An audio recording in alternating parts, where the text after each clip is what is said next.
Is there a place in time where logic breaks down and wonderment begins? Could that be somewhere or sometime along an indefinable line between the reasonable and the highly unlikely? Makeshift Stories presents a monthly journey into the improbable. Today's story, episode 226, Dispatches from the Fifth World, Chapter 1. Read by Mitchell 2. Opening and closing theme by Matthew Erdman. Somewhere and sometime, intelligence might be found without consciousness.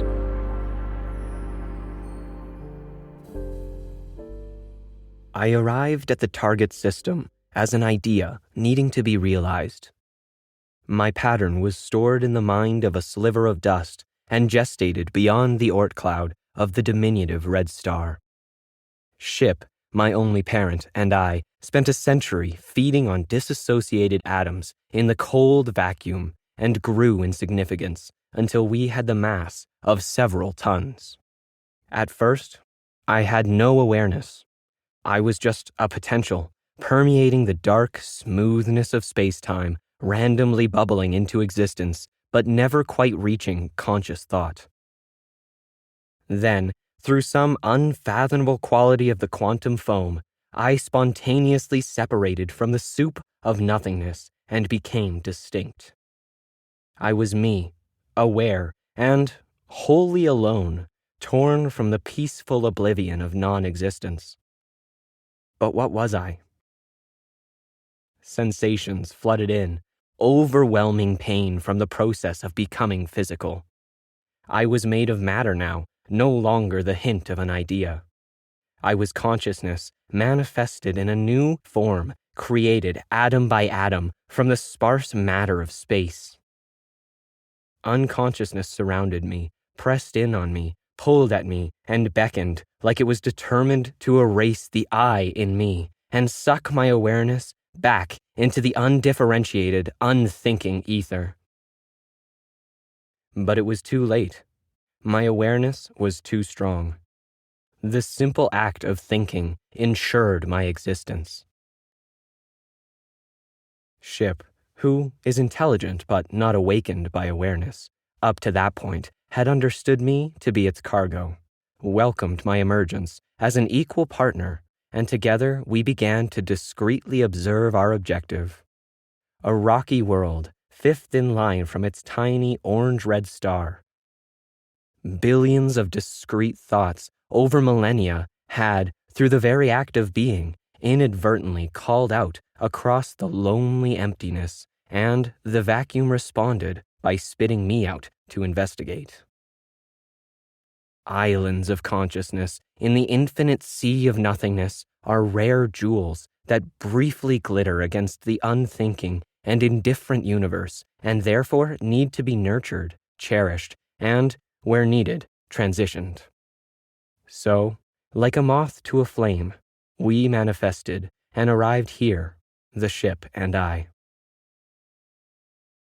Reaching maturity in the Oort clouds, we left our cold nursery to draw close enough to watch and learn.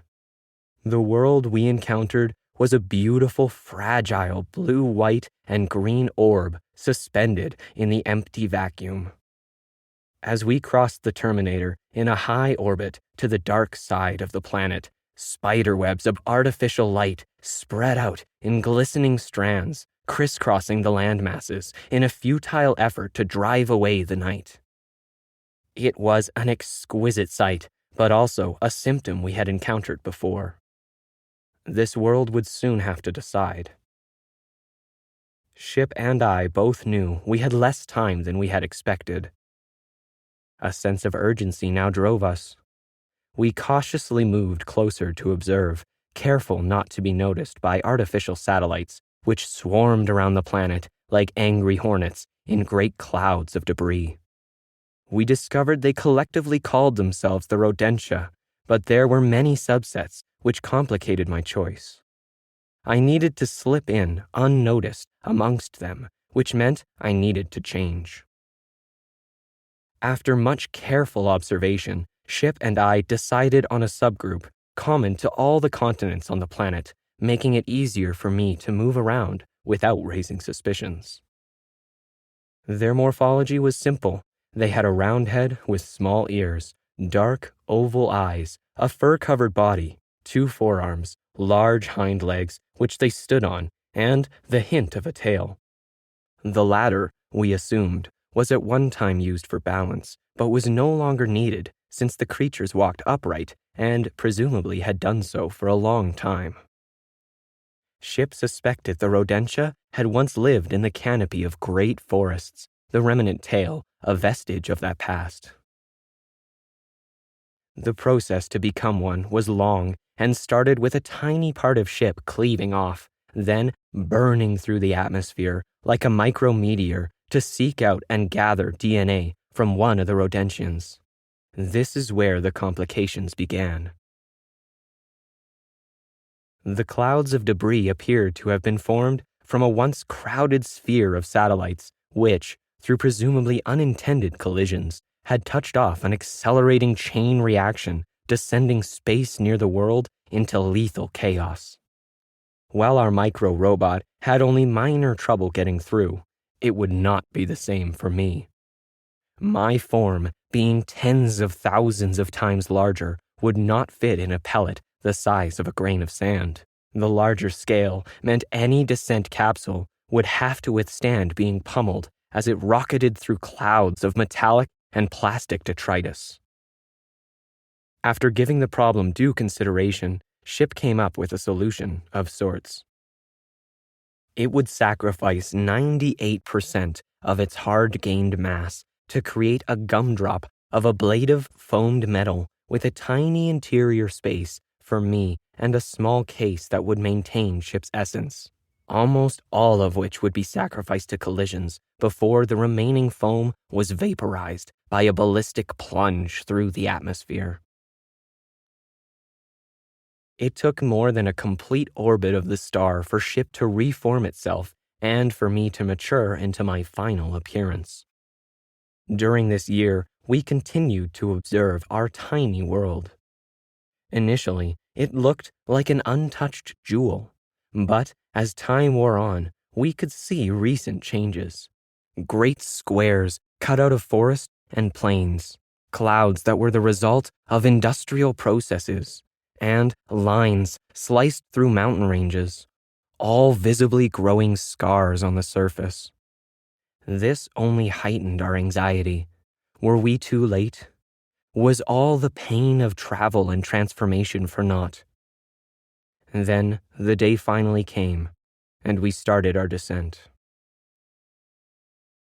As we approached the debris cloud, I heard a sound like heavy rain pelting on a tin roof.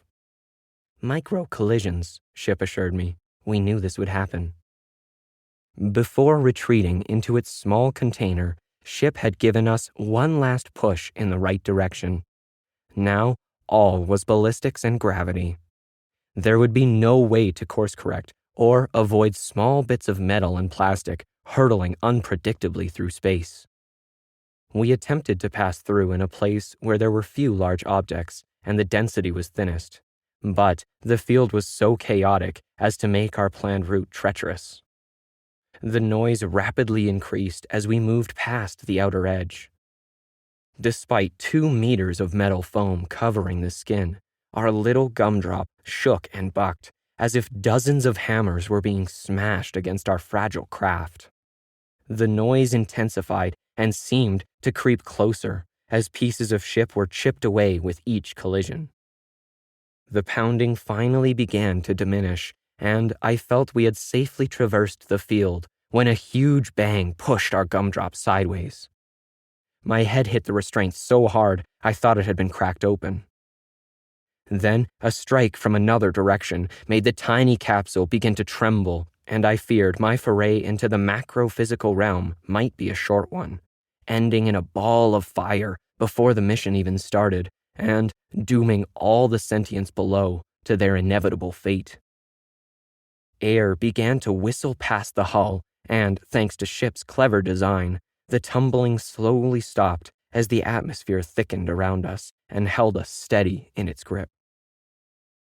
The tiny compartment began heating up to the point of being uncomfortable and concerning. I imagined superheated plasma reaching around the gumdrop with flaming hands as we streaked across the sky like another piece of errant space junk. Suddenly, I was pressed into my seat so hard my heart almost stopped. I couldn't breathe and, for the second time, thought I might not survive. A series of loud bangs and unexpected jerks shook through my tiny world. Then, cracks began to spider down from the top of the capsule, and I could feel the air rush in. As the cracks grew, I could make out a light, bluish-green sky and the orange of the parachutes. One hadn't entirely opened and was flapping uselessly in the wind. Then I noticed why. An anchor point at the apex of the cracks had been sheared off when the last bang had occurred. A piece of space junk, disturbed by our passage, probably followed us in, colliding with the gumdrop once we hit the atmosphere. It was a random bit of bad luck which wasn't possible to predict. I wanted to ask Ship if the 2 remaining chutes would be enough, but Ship had gone into a deep sleep until I found the energy to revive it. All I could do was wait and hope. The whistling wind subsided to a faint thrum as the gumdrop reluctantly slowed. Without the 3rd chute, it began to spin, around and around, like a sickening circus ride.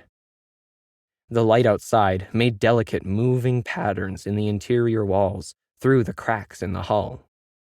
It was mesmerizing and almost beautiful. I began relaxing into my fate when my little world exploded, tortured metal screaming as it came apart, intense pain, then nothing. I woke up, groaning, face up toward the blue-green sky, then more pain, and then nothing again, and I was back in the welcoming arms of oblivion. "Colrin, he's awake!" a strange voice announced. Pain. I could feel pain again. My head ached, and the rest of my body felt like one huge bruise. "Oh," I groaned, feeling more miserable than I thought possible, and wanted to return to nothingness. There was a soft pinging sound, which sped up when I tried to lift my head. I opened my eyes and found myself in a room with bright lights and strange equipment. "Better that you lay back down for a bit." I struggled to turn toward the voice. There was a sharp pain in my head, and my vision began to narrow. "You've had a nearly fatal close call," the voice continued. "Colrin here found you in one of his fields. He says you were hit by debris from a falling satellite. With all that junk in orbit these days, it's not as uncommon as you might think." I closed my eyes, trying to return to unconscious bliss. "They're going under again. Should I try to keep them conscious a bit longer?" the voice asked.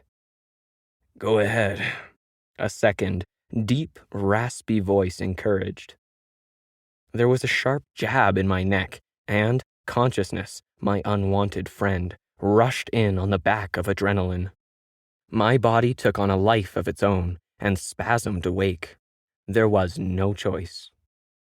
I coughed and almost gagged, then was rolled onto one side so I would not choke. All I could see was a beige wall with several empty receptacles where equipment could be plugged in. "He needs at least another day or 2 in the clinic. Are you sure you're willing to pay for that, Colrin? You could probably find some debtor at the market and buy their bond for less than a night here costs." "I have a feeling about this one," the second voice replied. "Okay, it's your money. Someone will call you when they're ready to move." I don't know how long I passed in and out of existence, but each time the gravity of the physical became stronger and stronger, pulling me irrevocably toward itself until there was no escape. I woke one last time with a gasp. My first coherent thought was, how can I doubt my existence while I have the capacity to doubt? "Good, you're awake just in time," it was the voice from before. Colrin is here to pick you up." I tried to squint as the indistinct figure held my eyes open in turn so I couldn't blink as they shone a bright light into each. "You've had a nasty concussion. I suspect you might have been hit in the head by some flying debris from the space junk that crashed into Colrin's field. There shouldn't be any permanent damage. You might find your thoughts a bit muddled for a few days, so I've given your new work bondholder some drugs to help you. Just a bit of advice. You're a stranger here, found trespassing on private land. Colrin is a good soul. Any other landowner would have left you for the Karaka to pick apart. But even his generosity has limits. You're going to have to work off the medical bill plus the standard interest. You don't want him to sell your bond to someone else. You've got it good. Treat him right, work hard, and don't complain." I felt some type of restraint release my new body and, for the first time since arriving, wondered where Ship was, then looked desperately around the small, windowless space for Ship's container, but it wasn't there. "You're in my surgery, remember? You've been here for 3 days. The voice came from a tall, thin rodentian silhouetted against the ceiling, holding a pen light in one clawed hand. They were dressed in a green robe, belted at the waist, with many pockets containing small instruments of unknown use. "Ship? Where's Ship?" I blurted out. "I mean, was there a small silver box found with me?" The rodentian shrugged. "I don't know. You will have to ask Colrin." It held up a thin rod in one clawed hand. "Please, try to follow the stick," it directed. I did as it commanded. It slowly moved the rod around, watching my eyes track the thing. "Good," it finally said. "I don't think there will be any permanent damage. Now, try to focus on my face." I tilted my head up and looked into the creature's dark, brown, intelligent eyes and experienced nothing. There was no connection. Instead, I was confronted with the blankness of the unaware. A chill shot up my newly grown spine. The rodentian wasn't truly awake. It was, in many ways, like Ship, an intelligent but incognizant mind. The realization struck hard. If they were all unaware, the whole mission had been a mistake. There would be nothing I could do, and without Ship, I was stranded. Alone in physical space, I found myself unexpectedly overwhelmed by a sense of isolation and sadness.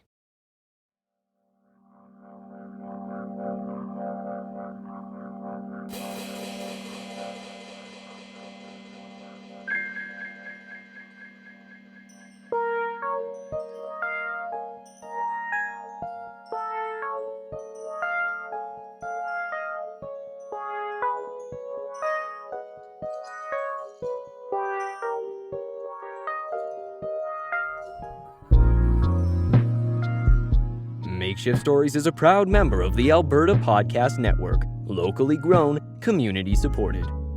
To get other great APN podcasts, head over to albertapodcastnetwork.com, where you'll find 3 kitchens. Listen in as 3 pals get together every Tuesday to share recipes, tips, and kitchen adventures. This episode of Makeshift Stories is also brought to you by Pod Power. With Pod Power, our sponsors are making it possible for us to amplify the voices of Albertans and Alberta podcasters. In this episode, Edmonton Community Foundation is helping us give a Pod Power shout out to What's the Cheesemess? What's the Cheesemess? A new podcast with an inside look on Filipinx identity in the diaspora. Cheesemess is the Tagalog word for gossip. Subscribe to hear weekly episodes about disappointing your parents, breaking it to your friends that you're not Italian, trying to figure out why you punched a car, and much, much more. What's the Cheesemess is produced by CJSR, Edmonton's campus and community radio station. Download it wherever you find podcasts and on whatsthecheesemess.transistor.fm, That's TSISMIS. This episode of Makeshift Stories is also brought to you by the Alberta Association of Optometrists, proudly creating a century of caring for Albertans. It happens. Parents can easily miss their child's eye problems. Issues can occur in only one eye, making them difficult to notice. The earlier an eye health or vision problem is identified, the more likely it can be corrected. The iLearn program provides an eye exam and free glasses, if needed, for kindergarten-age children. 25% of kids begin first grade with an undiagnosed eye problem. To book your child's eye exam, please visit optometrists.ab.ca. The Alberta Association of Optometrists represents almost 800 doctors of optometry in over 80 communities across the province. Members are highly trained, regulated health professionals who provide primary eye health and vision care to Albertans. Learn more at optometrists.ab.ca. Makeshift Stories is released around the beginning and middle of the month. This month's story was written by Alan V. Hare and read by Mitchell Tu. Opening and closing themes were composed and recorded by Matthew Erdman. If you'd like to connect with us, please send an email to makeshiftstories@gmail.com or visit our website at makeshiftstories.com. Links to both are in the show notes. You can help us out by getting your friends to subscribe or follow wherever they listen to audio. Makeshift Stories is released under a Creative Commons non-commercial attribution no derivative license, which means you are free to share our stories. Just remember to credit us and don't alter anything.